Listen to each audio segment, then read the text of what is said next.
선한 능력으로 우리를 감싸주시고 도우시는 주의 은혜가 여러분 가운데 가득하기를 축복합니다. 우리 서로 인사 나누시겠습니다.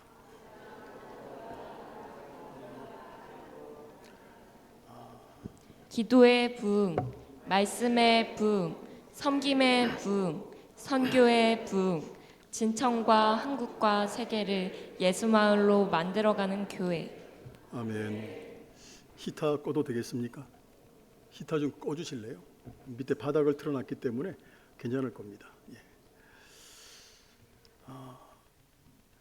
누가가 스토리를 전개해 나가는 방식을 보면 이번 주, 다음 주, 또 성탄절까지 누가복음을 가지고 말씀을 좀 전할까 해요. 누가가 스토리를 전개해 나가는 방식을 보면 우리가 다른 복음서와 많이 다릅니다.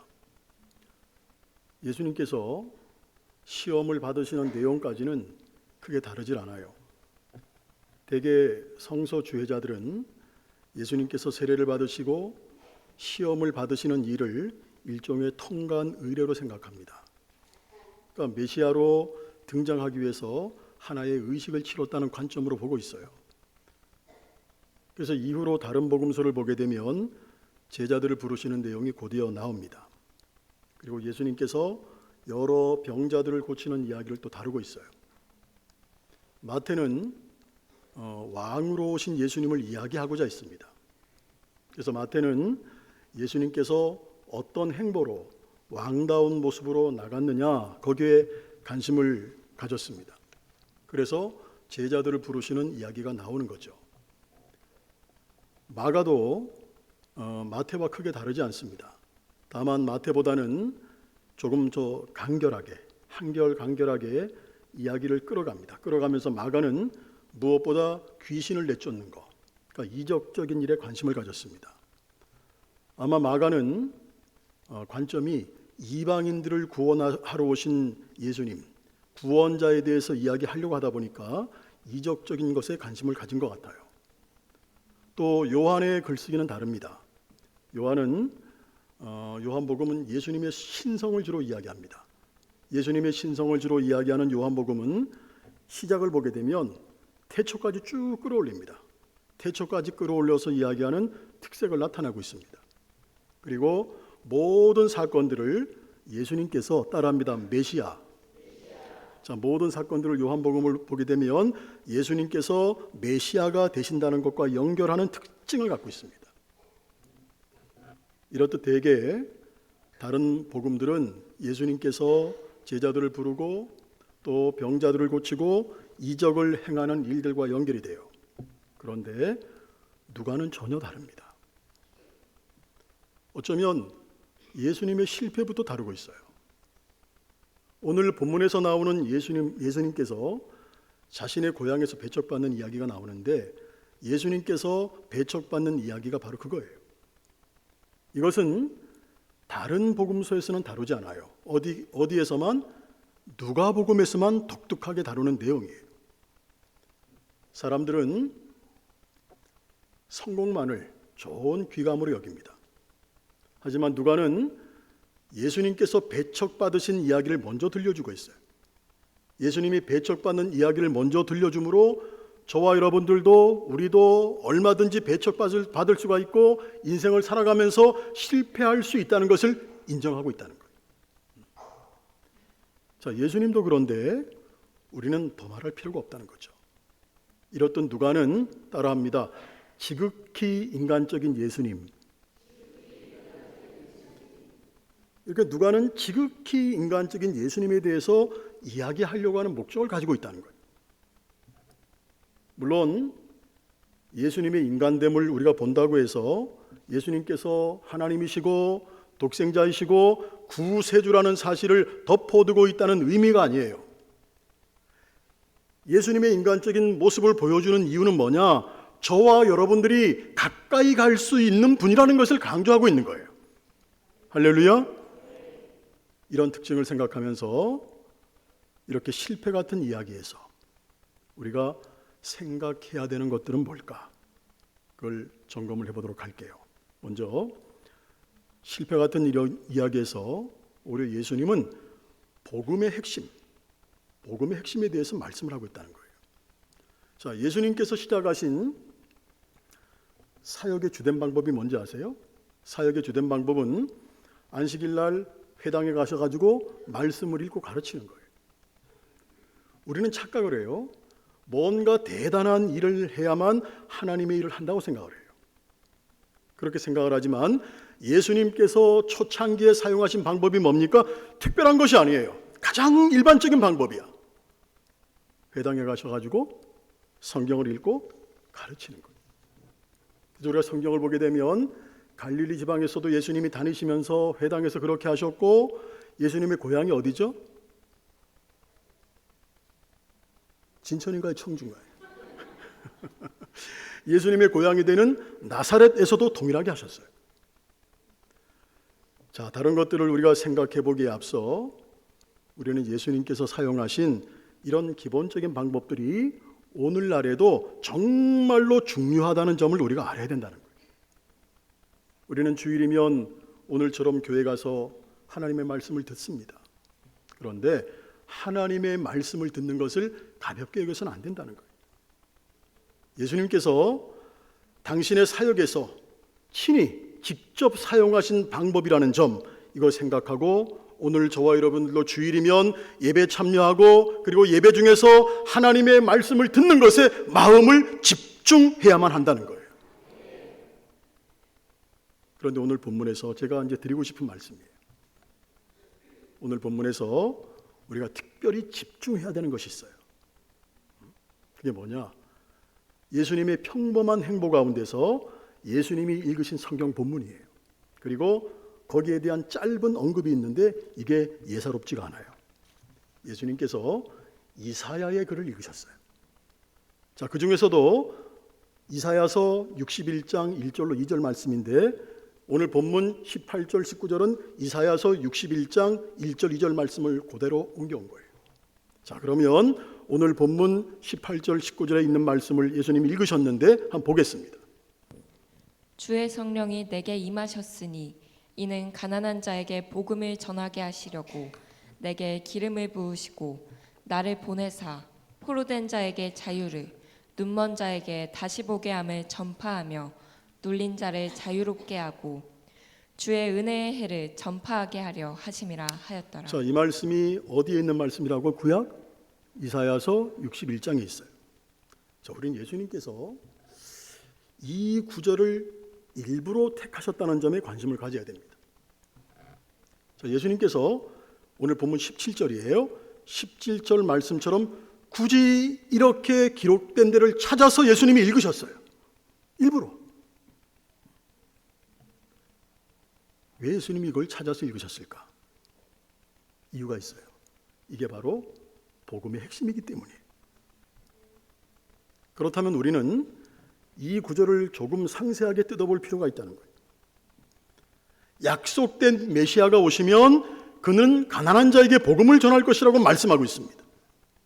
그래서 그는 포로된 자에게 번뇌를 받아서 자유함을 주고, 눈먼 자에게 번뇌를 받아서 다시 보게 하고, 눌린 자에게 자유롭게 함을 준다고 말씀하고 있습니다. 할렐루야.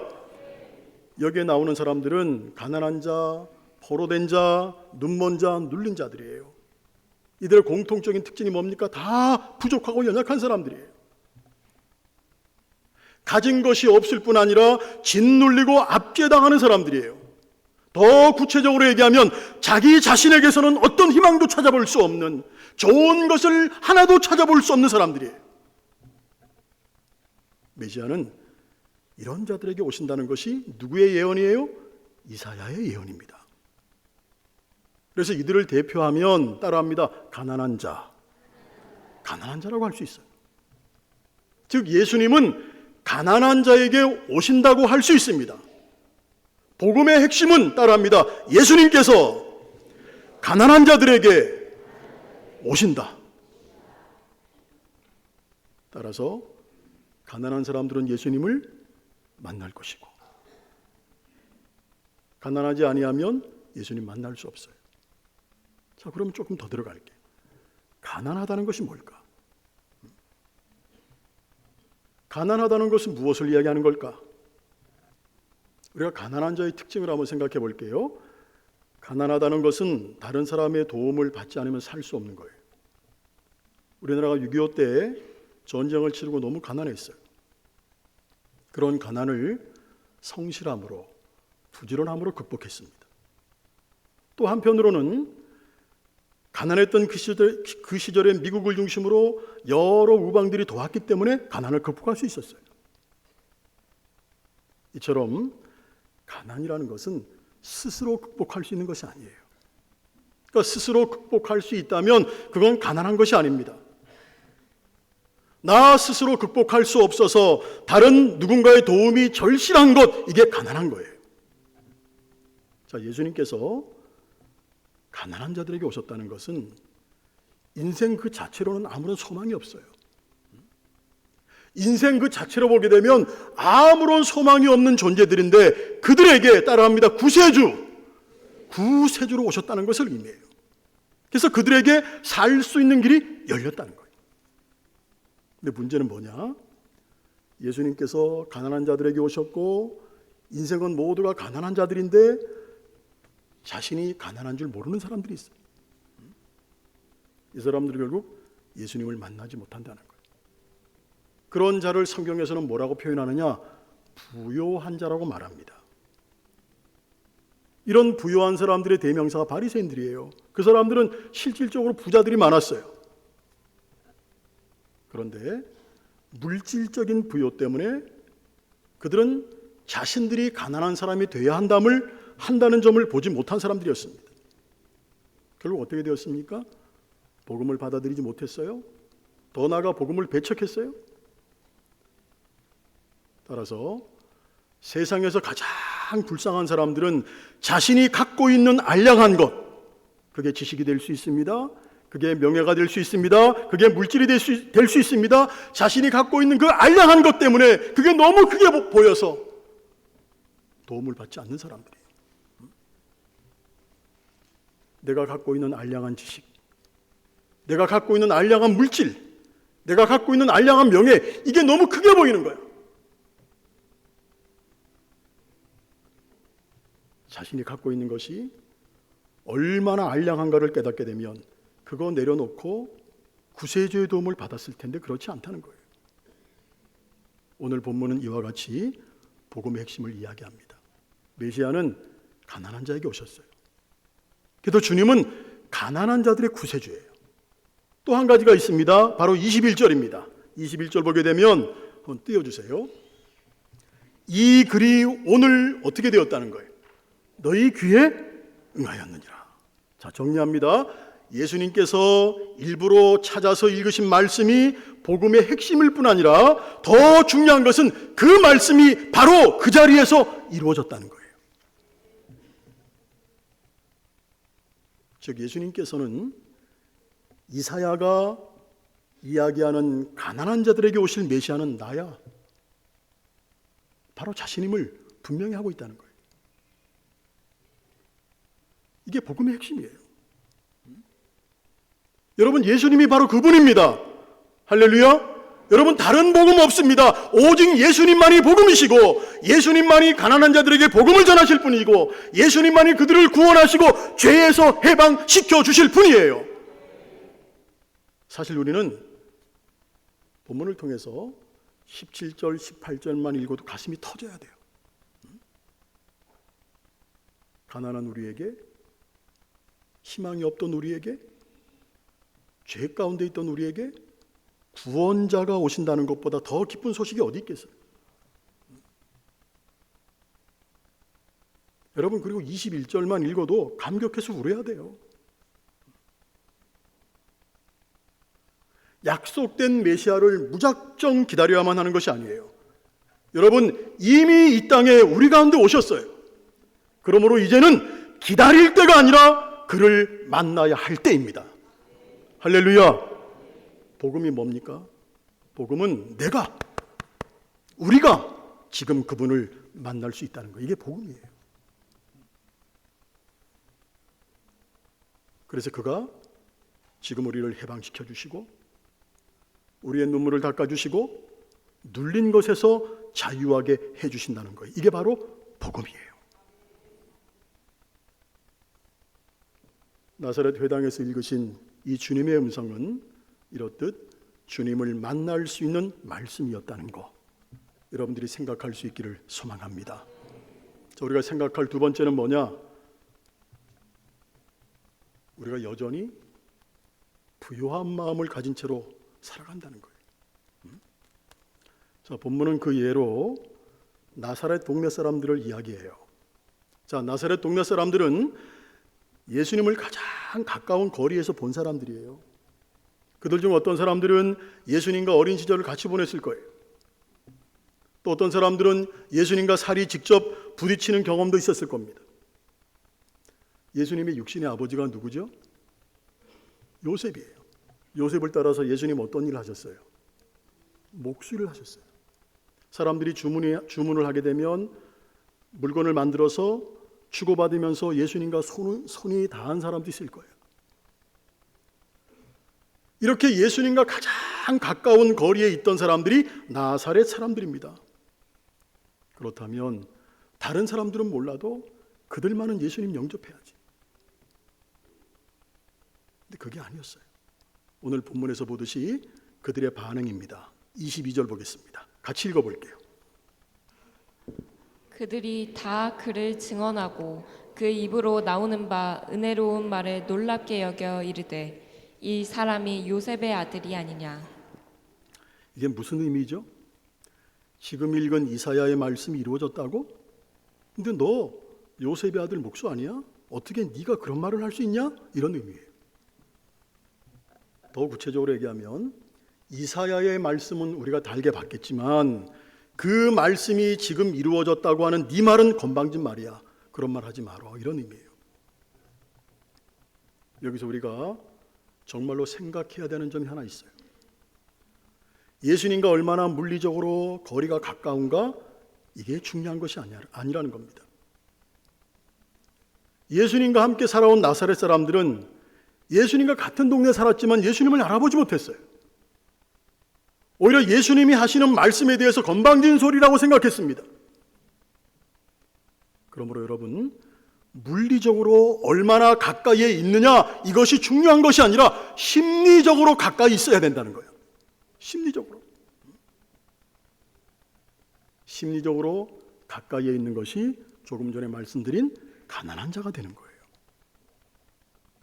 아무리 물리적으로 가까이 있다 할지라도 가난한 자가 되지 않으면 나사렛 사람들처럼 예수님 배척할 수 있어요. 우리가 은혜를 받으려고 물리적으로 교회 가까이 사는 거 중요해요.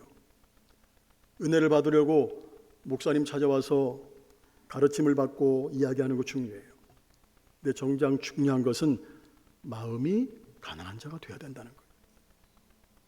아무리 물리적으로 교회 가까이 있고 매일 목사님 만나서 귀한 말씀을 들어도 마음이 가난하지 않으면 결코 주님 만날 수 없어요.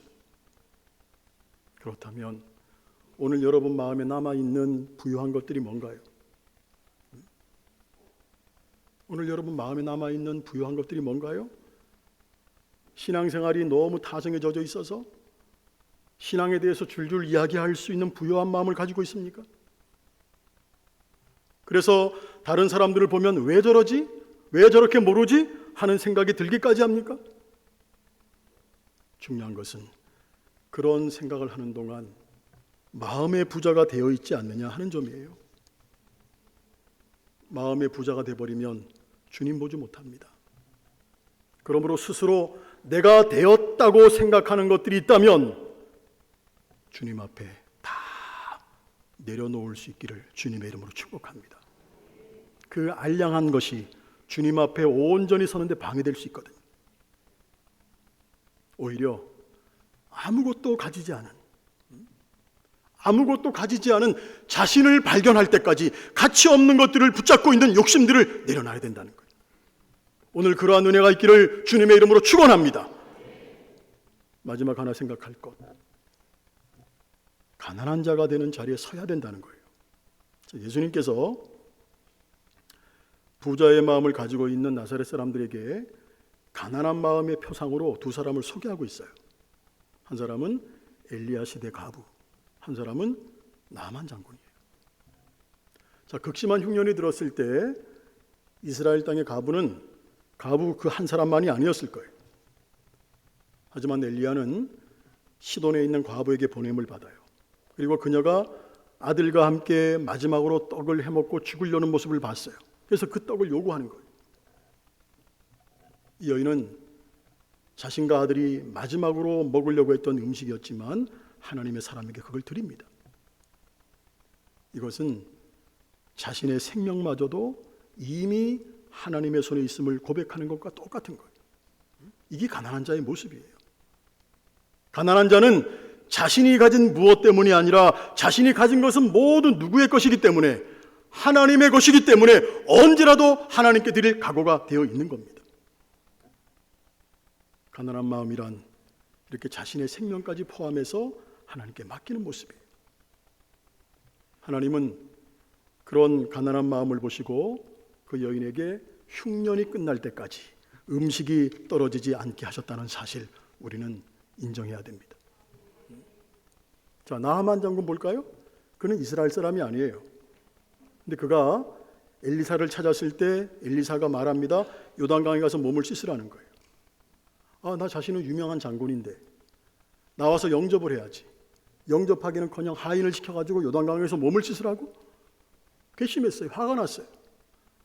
내 고향에도 요단강만한 강이 있는데 내가 왜 여기까지 온 줄 알아? 화를 냈어요. 하지만 이내 지혜로운 하인의 충고를 따라서 모든 거 내려놓고 요단강 가서 목욕을 합니다. 이게 중요한 거예요. 자신의 신분, 자신의 능력, 자신의 영향력, 이 모든 것을 내려놓고 오직 하나님만 바라보는 것, 이게 가난한 마음이에요. 할렐루야. 나아만은 그런 가난한 마음을 가진 사람이에요. 그래서 어떻게 되죠? 깨끗함을 받고 기쁨으로 돌아갑니다. 자, 근데 중요한 것이 하나 있어요. 시돈 땅의 과부든 나아만 장군이든 이들은 모두가 다 물리적으로 멀리 있던 사람들이었습니다. 물리적으로 멀리 있던 사람들이었지만 진정 가난한 마음을 가진 사람들이었기 때문에 하나님의 은혜를 받았다는 거예요. 복음은 바로 그것입니다. 오늘 우리가 이들처럼 가난한 사람이 된다면 하나님의 은혜가 우리에게도 임하게 될 줄로 믿습니다. 그러므로 우리가 할 일은 가난한 자가 되는 거예요. 하나님 앞에서 내가 아무것도 아니라는 것을 깨닫는 자가 되는 것입니다. 예수님의 십자가가 아니라면 죽을 수밖에 없는 죄인이라는 것 받아들이는 겁니다. 그러면 주님께서 내 안에 들어오셔서 복음의 역사로 나를 새롭게 하실 줄로 믿습니다. 오늘 본문은 이걸 강조하기 위해서 예수님의 실패를 다루고 있는 거예요. 우리가 주님 앞에서 가난한 자가 되는 것보다 더 중요한 거 없습니다. 성탄절을 앞둔 대림절 절기에 우리는 예수님께서 가난한 자들에게 오셨다는 것, 이거 오늘 여러분의 가슴에 새길 수 있기를 주님의 이름으로 축원합니다. 기도하겠습니다.